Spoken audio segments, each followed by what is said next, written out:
CMH Group, not just your local dealership, but the motoring team dedicated to your vehicle needs. Whether you are looking to buy a new or used car online or in one of our many dealerships, our trained staff will be there to guide you. With our state-of-the-art service centers, products and parts, we guarantee peace of mind. The CMH Group isn't just the first choice, we are the only choice. Visit your local CMH Group dealers today.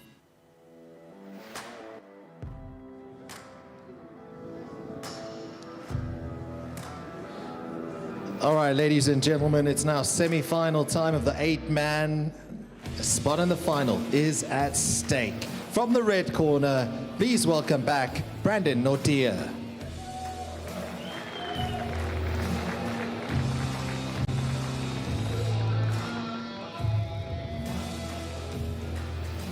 In the blue corner, please welcome back Michael Blok.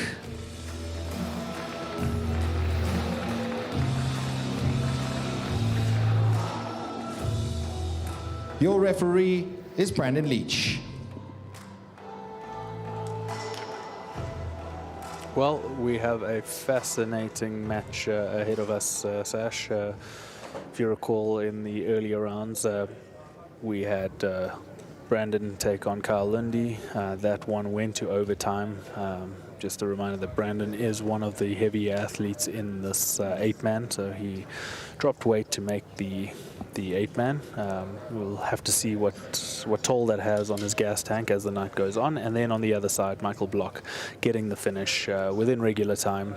Obviously, the opposite counts, but I will remind our viewers at home, this weekend, Michael Blok made it to the ADCC final, unfortunately losing out to Kyle Lindy. But that being said, a lot of mat time from both athletes.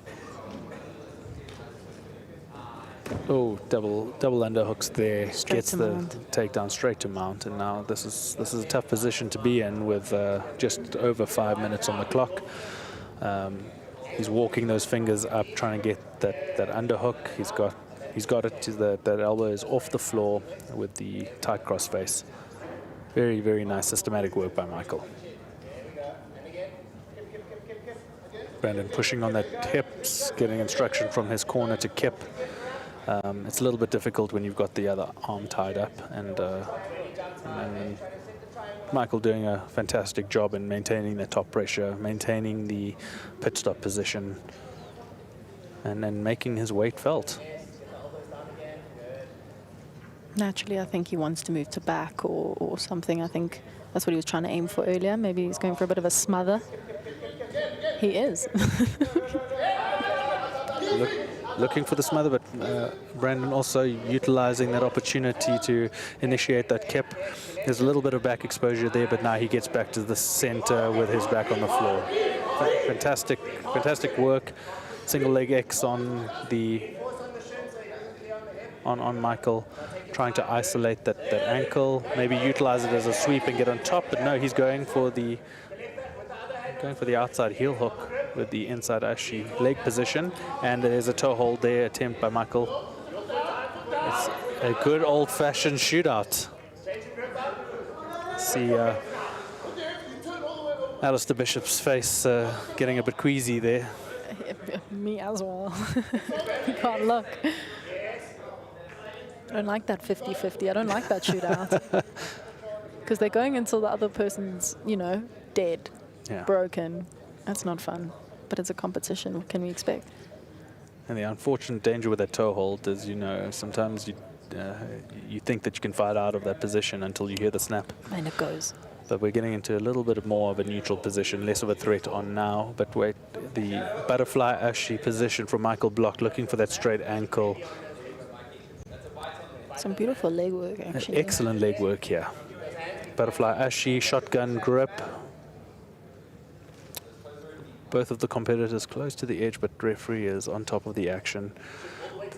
Bad news looking at the footage on the big screen. So cool, calm, and collected, getting that foot onto the ground. Excellent work from both competitors. Oh, fantastic. Michael Blok finding himself on top this time around. He's going to look to exert some pressure. You know, as I said, he is the heavier individual coming in. This is their second match, though. This is their second match. They're a little tired.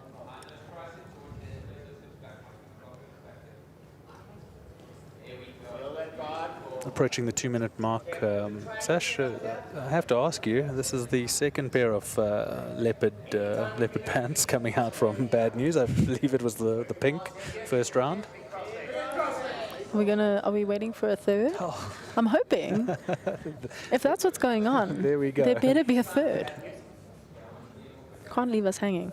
But everyone enjoys a Craig Jones marketing gig. Learn from the best, right? Mexican ground karate. At least learn from second place. Yeah.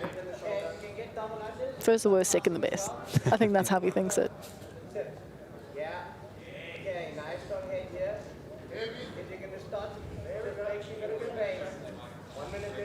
You know, there's a lot of time spent on the mat by both individuals throughout their career. Brandon got into jiu-jitsu around the 2003-2004 era. Actually started in traditional jiu-jitsu, then made his way into the Brazilian form of it.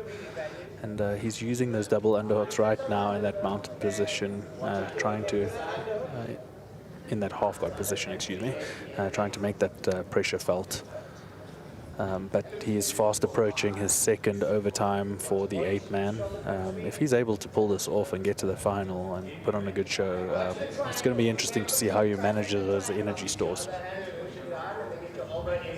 Some elevation there from Michael with his double butterflies. Sash, what would you be looking to do in this instance? I would be looking to trying to get out of that hip control. I don't like it when I'm locked down like that. I think it's stopping his butterfly guard as well.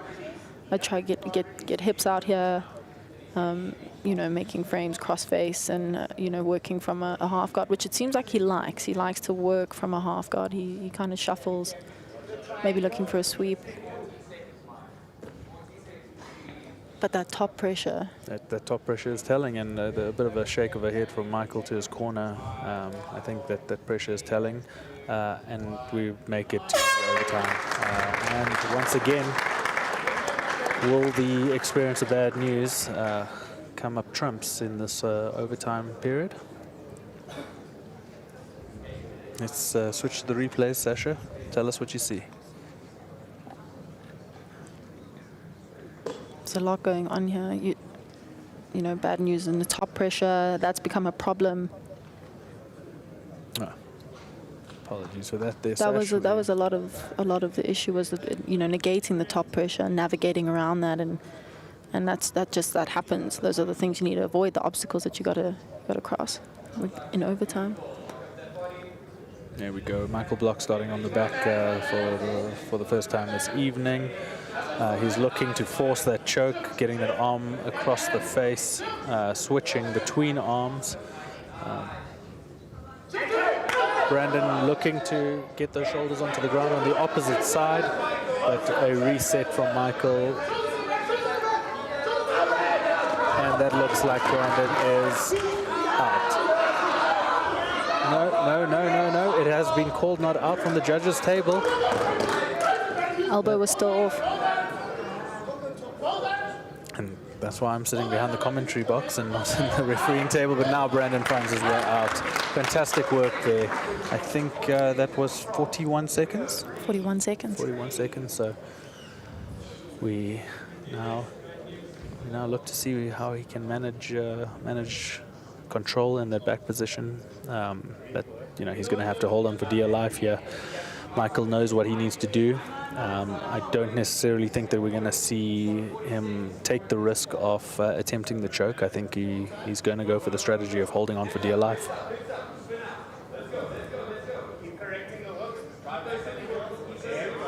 Michael seems like it at the moment. I think he needs to start, you know, negating feet.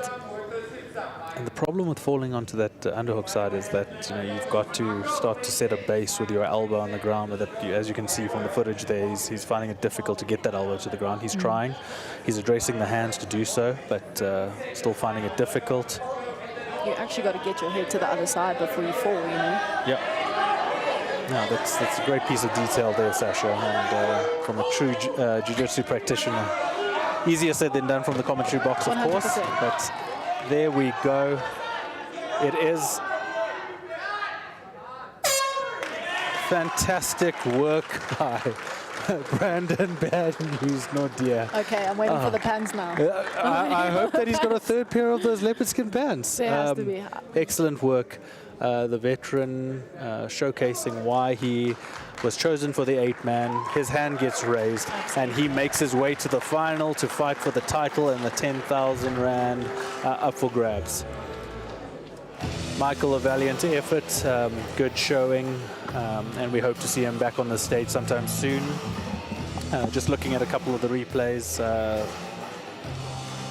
a lot of it was in the regular phase of the fight, but we know that it was won in the overtime, and I still can't